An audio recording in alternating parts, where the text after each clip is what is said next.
Hey, what's up, indie fans? Welcome to the Indie Action Showcase, where we feature the best in independent film and television content. I'm your host, Demetrius Angelo. This is my partner, Lamar J. Wingster. Peace out there, fans. Today we're featuring the independent short film, Gross Underestimation. Yeah, that's one you wrote. What was going through your mind when you wrote that? Because I know you had a short time to do it from the actress Trish, and she just wanted something. I think you were telling me that she just wanted something just to show as a monologue of herself, and it turned out to be a whole weekend thing. Tell us about it. Well, basically, the co-executive producer, which is Trisha Allowit, which she'll be joining us shortly. Good. She came to me with this idea of not just doing a regular reel. She sort of wanted to do a short film which would feature all her different sides of her acting ability. Okay. All right. And being a fan of action films, she wanted to do an action film. So she told me how much time we had. I don't really remember how many weeks it was, but I know it was a short amount of time. Right, right. But I think we trained about 3 times a week, 2 hours a day, Right. for her to do her action sequence. Right. And basically, she gave me different parts of her background. And from that, what we did is we developed this short film, Gross Underestimation. Right. And when you meet Trisha, you'll see why I came up with the name Gross Underestimation. You know, I was going to ask you that because as editing that project, I was like, wow, wait a minute, why is he calling it Gross Underestimation? Like, what was that all about? Well, a lot of times, like I said, you'd have to see her first. A lot of times, people underestimate those who don't fit a certain stereotype. Right. And as an actress, she's her own person. So she didn't fit a specific stereotype. So I wanted to take that idea and make it a part of the project. So the whole scenario is she's underestimated. Right. And she comes out saving the day. Wow. But she takes her job seriously, where everyone else figures that, you know, they've got it like that already, so to speak. You know, they're prideful. And she takes it seriously. So she's training throughout the film. You know, she's, you know, working on her techniques and so forth. So when it comes time for showtime, right. you know, the one that they thought, you know, should be on the sidelines was actually the one scoring the touchdowns. Wow. So we actually have a clip of a trailer of Gross Underestimation. So let's roll that. Yeah.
Wow. Whoa, that was hot. That was hot. That's the first time I saw that. I know. Who already did that? All right, man.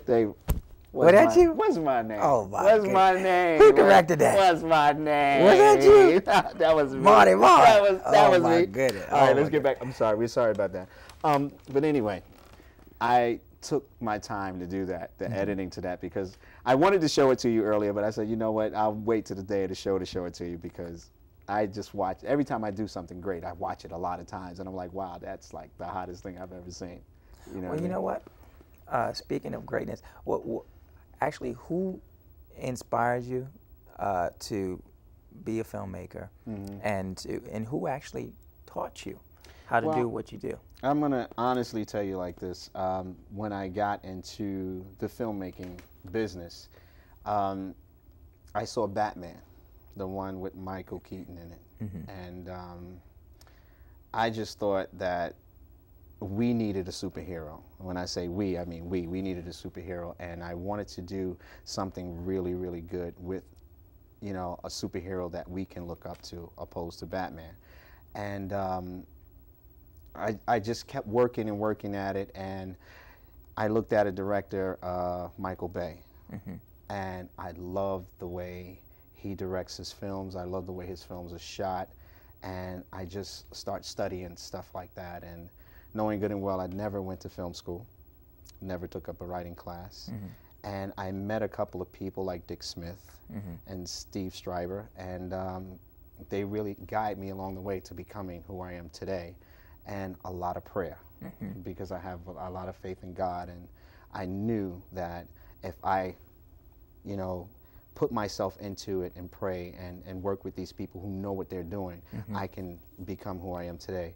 The editing, I just got a computer one day and just started doing it, and it was just something. So amazing. Definitely it's a gift of God. It is a gift. God, it is God a gift. blessed you, gave you this ability to do what you love. Yes. And you know, he'll do that for you folks, you know. Can't be ashamed of him. Nope. You know, when God's given you a ability to do something, you got to use it, or you lose it. Isn't that what they used to say? Use it or lose it. Let's go to the next clip, and then we're going to bring in our special guest, Miss Trisha Allowit. Yes.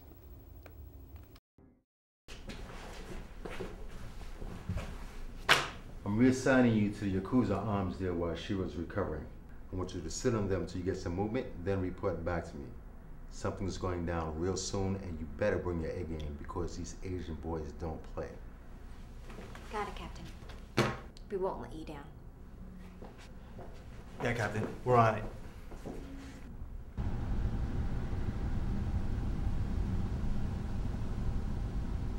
We've been sitting on this for 5 days now. Something's gotta give. Yeah, I'm getting a little antsy. I hope your Chino informant comes through, because right now, we're in the dark. It's Japanese informant. And don't worry, he'll come through. We're on. 何してたの? 何時込めた? すまない、見張られていたんだ。総統は今夜倉庫で取引の仲介をする。奴はストリートにいる最高の入札者に大量の武器を運び込むつもりだ。そこの中に外の護衛は何人いる? 奴は大抵6から8人の護衛がいる。ありがとう。気をつけてね。Demon! Deal's going down in a few minutes. Cojones! This doesn't give us much time for backup, so you stay here. Look, I'm going in to get a closer look, call the captain, and see what he wants to do. The hell I am! Calm down. Just watch my back from here, and when this is all over, I'll take you to celebrate this bust and show you some real Cuban dancing. Besides, those legs are made for dancing, not ass kicking, remember? Coño, como esta mujer joden, coño, chico. I believe that belongs to me. Drop it. Slowly. Now kick it to me. Over there.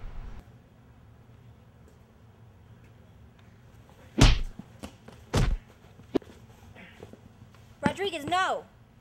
Pit bull fights, niggas is busting the lights, undercovers getting killed for drugs. Fiends is basic, runners is lights to fight. Young gangsters chase sneakers and shells. And yo, elevators broken, busy stairwells and shells. Old men got some with tails, you know. Police bros with bodies on them, bury them. Worry for minutes, then we fire them. I see firemen. And welcome back to the Indie Action Showcase, where we're featuring the short action film, Gross Underestimation. And we have with us the lovely Trisha Allowit, which is both the executive producer and star of Gross Underestimation. So, Miss Trisha, tell us the process of you producing your first short. Wow, that's going to take a lot of time. Tell us in a short amount of time. Short amount of time. You know, because we ain't got forever. Well, no, I mean, I think it really came back to when you were discussing earlier about acting, and I wanted a reel to show my ability to act. And a lot of times, and where that actually stemmed from is I oftentimes looked at the different parts that I wanted to audition for, and these days, and it's just my opinion, I'm finding it very difficult to find just films that I would like to be in. And a lot of times, especially with reality TV and everything, it's just not my cup of tea. Right. So I found Demetrius, and I said, Demetrius, this is what I want to do. This is the kind of film that I want to be in. Right. And he took it to the next level and the level after that. Wow. And before you know it, I was doing things that I'm like, what? Can you rewind? Let's play back. And we actually got it done in a very short time. Yeah, So, absolutely. Thank you. Now, you spoke another language in this film. So for those who don't know, tell us, what is your ethnic background? Give us a little bit of information and tell us, you know, share with us why you're able to speak Japanese. Thank you for asking that question. So many people, they'll look at me and they'll be like, you know, coming from Guam, being born and raised on the island of Guam, as you know, most people look at me and they automatically classify me as Asian or Hispanic or whatever it is. And when I come back at them and I say, well, no, I'm Chamorro. Oh, what? Where are you from? I'm like, well, I'm from Guam and I'm Chamorro. It's a Pacific island, basically. And a lot of people don't realize that there's so many, there are hundreds of islands out in the South Pacific. And just in the Pacific Ocean, you have Chuuk, Pohnpei, Saipan, Rota. Yeah, the Mariana Islands, the Polynesian, you know, it just goes on. And I made it a point to myself that when I left Guam, I would never come out here and be who I'm not. Right. And I would always take that with me and always say, no, I'm Chamorro. Not a Chamorro American, just Chamorro, you know. And people don't realize that Guam, as well as Puerto Rico, are territories of the United States. So a lot of times they're like, so where's your green card? You know, this and that. Right. Well, no, I'm an American, and I'm actually in the Army too. So, Wow. so they're just like, oh, okay, what's going on there? Right. So yes, I'm Chamorro. I'm born and raised on the island of Guam, and Wow. and now here I am. That's great. That's great. What about your martial art experience? As far as how much martial arts did you know before the film? Well, besides hand and arm combat training at basic training boot camp for the Army, he's really all the training that I got, and it was amazing. I actually learned a lot of stuff that I can actually use now as an MP in the Army. We just had training not too long ago, and I remember calling him up, and I was just like, Demetrius, we did baton training today, and oh my goodness, I held that stick like, ooh, I was just like, I was kicking some, That's what it's all So about. I was just like, oh, I got to call him up. Everybody was just like, where'd you learn how to, you know, do those moves and stuff? And I was just like, I'll give you a number. Wow. So, yeah. So that's great. you have U.S. Army experience. So you basically are a real live action hero. So basically you taking some of your life experience onto the screen, so to speak. Now as a producer, let's talk about some of the things that you've done before you've done film. Well, I did a lot of plays. A lot of plays in college. I love the theater. Basically acting, I love acting. Acting is my passion. And a lot of people will ask me, well, what about this, what about that? I'm like, listen, I'll be the same way in front of 6 people as I was, or as I will be in front of 6,000 people. But as far as training, acting, that's always been definitely at the forefront. So. Now you are a producer of the hip hop. Let's talk about the hip hop. That's what I want to talk about. I know you produced some other things before you came to me with this idea. So let's talk about a little bit of your past production history. Go ahead. Well, I did a lot of different dance productions. Mambo Chamorro, which is the first production that I produced on Guam, bringing in New York-based salsa performers to Guam. And that was right after I was deployed to Okinawa. I took up a lot of stuff there, brought it to Guam, and said, God, I want to experience more, and that's when I moved to New York. to experience a lot more of this, just the diversity involved. And then after I was taking a salsa woman styling class, there was a hip hop dance class right after.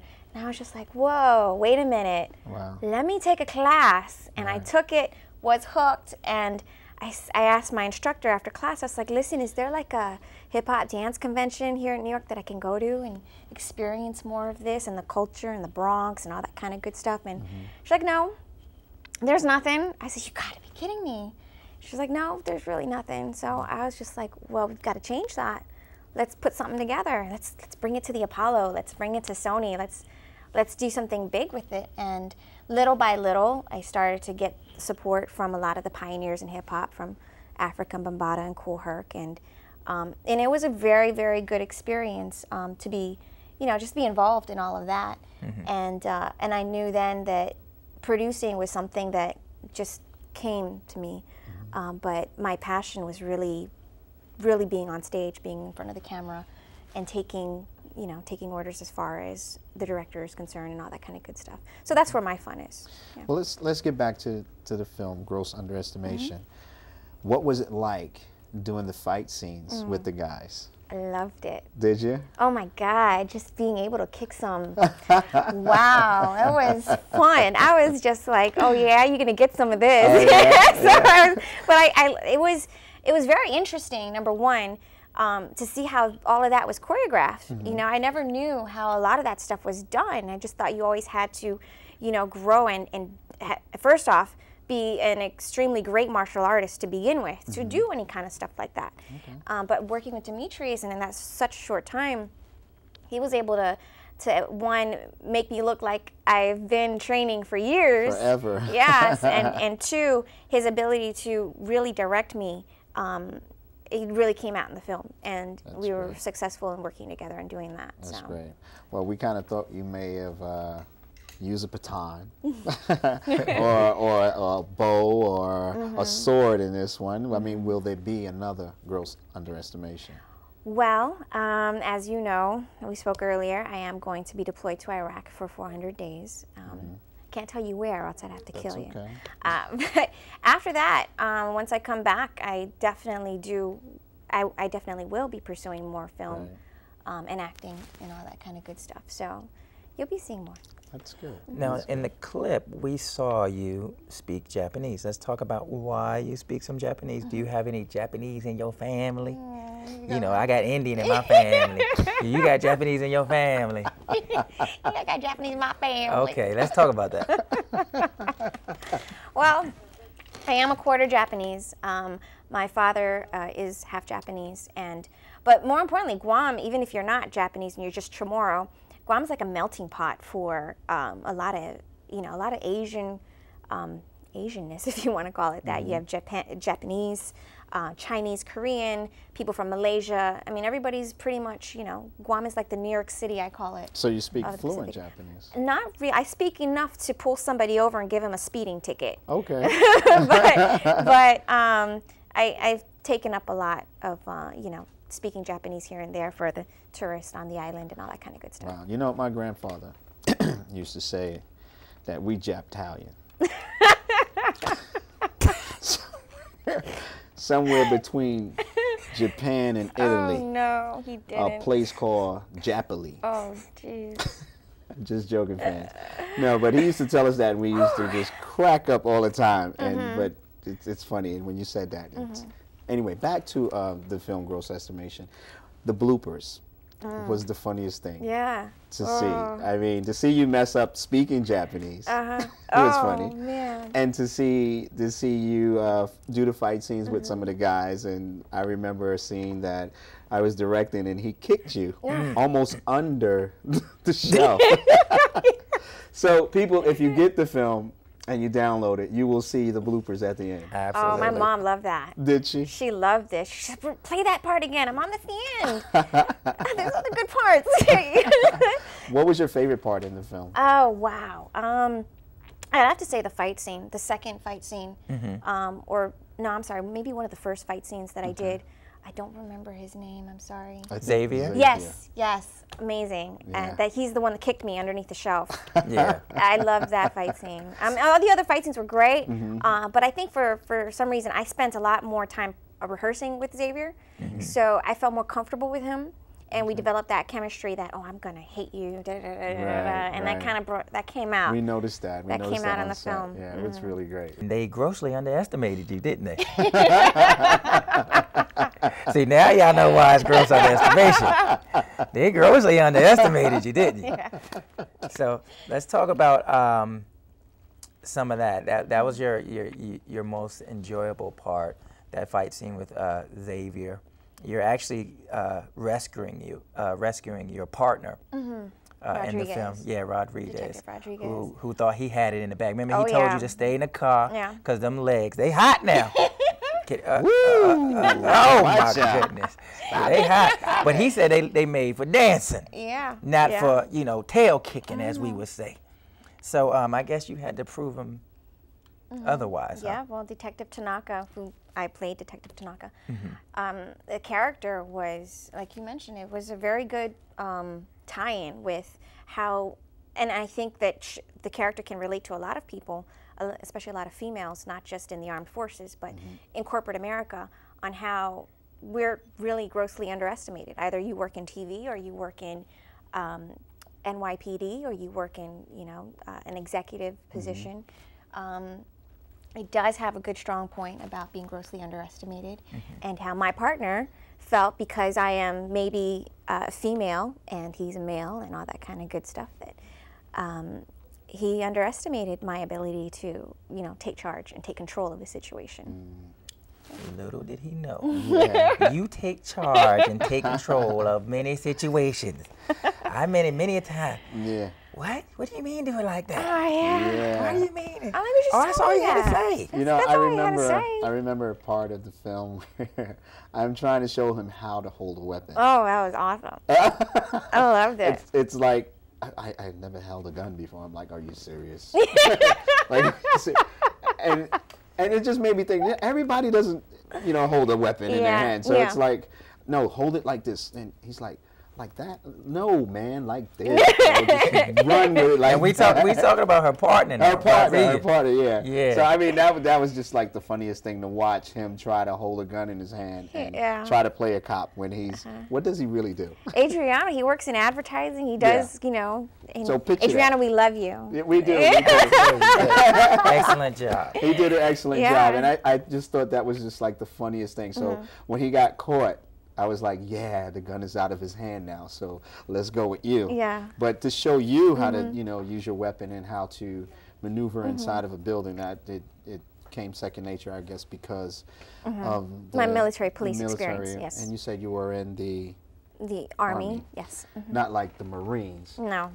If she was in the Marines, then she would know how to. Gotta love I them. wouldn't have to say how to do these things. Right. Hoorah. Hooah. Now, speaking of the military, you mentioned that you're leaving us for a little while. Yes. And going to serve your country that you love. Our country. Yes. Yes, it is our country. We won't talk about that another time. Another time. But yes, our country. We gotta talk. Yes, indeed. Support our troops. Yeah, absolutely. Always our support the troops, truth. always. Yeah, you don't have to support the reason, but you support got to the support the truth. Yes. Okay, but this is going to be something that you can take with you, and I'm sure they're going to grossly underestimate you. So, behind the scenes, we collecting money on this. We want you to bet them at least $5 each that you're an action star back in the States. Yeah. Okay. Tell them that they can Roger. go to myspace.com Okay. /gross underestimation and watch it. And then they can download it there also. And then I want you to bust out with the DVD cover. Oh, no. The DVD cover, which, of course, Mr. Lamar J. Wingster designed. Loved it. Wow. Loved it. And Did by you? the way, of Yes. course, he's the co-producer of the film. Yes. He shot and edited it as well and Try to do directed my it. best. But this is what we call lifetime work, something that you can keep the rest of your life. Show your grandkids. Oh, yes, yes. If you have grandkids or grandnieces, grand goddaughters. We ain't gonna talk about that. Yes. Grand goddaughter, cats, dogs. You can show everybody. It's intellectual property. It's around for a long time. It's always gonna be around. And what I really liked about it was it's not a stereotypical project. You know what I'm saying?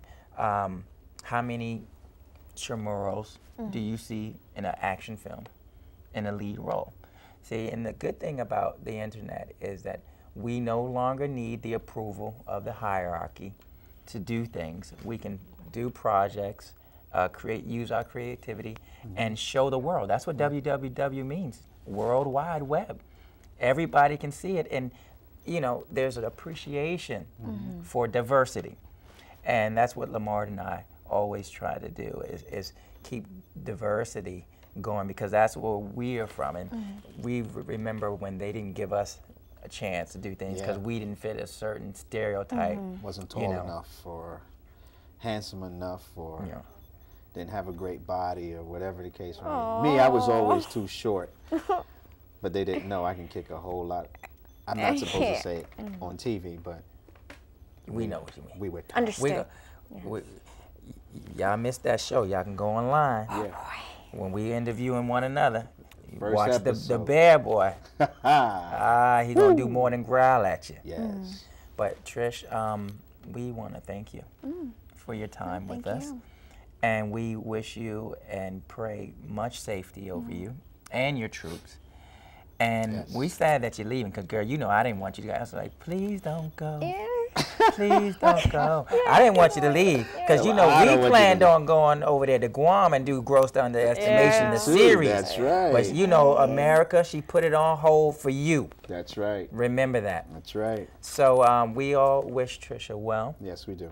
And we appreciate her patriotism for this country.